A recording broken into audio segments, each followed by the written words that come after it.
আজকে আমি দেখাচ্ছি ম্যাঙ্গো শেক বা ম্যাঙ্গো ঠান্ডাই। তার জন্য আমি 3 পিস আম নিয়েছিলাম। আমগুলো খুব ভালো করে কুচিয়ে নিয়েছি আর নিয়েছি 1 বাটি টক দই।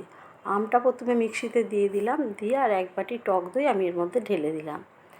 এরপরে আপনারা যে যেরকম মিষ্টি খাবেন সেইভাবে নেবেন। আমি এখানে 3 চামচ চিনি দিয়ে দিচ্ছি।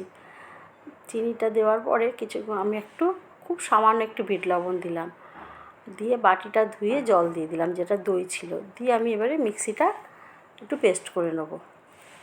হয়ে গেছে, এরপর আমি ঢেলে দেবো এটা। এবার আমি গ্লাসে ঢেলে নেব।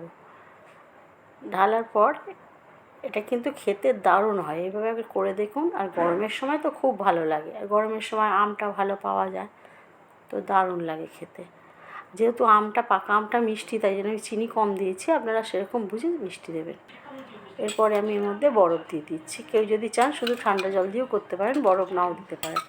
আমি এর মধ্যে একটু বরফ দিয়ে দিলাম। গরমের সময় একটু বরফ দিলে খেতে ভালো লাগে। আর দিচ্ছি আমি এখানে দেবো হচ্ছে কাজু আর আমন্ড বাদাম কুচি দিয়ে দিচ্ছি। কাজু কুচি আর আমন্ড বাদাম কুচি দিয়ে দিলাম।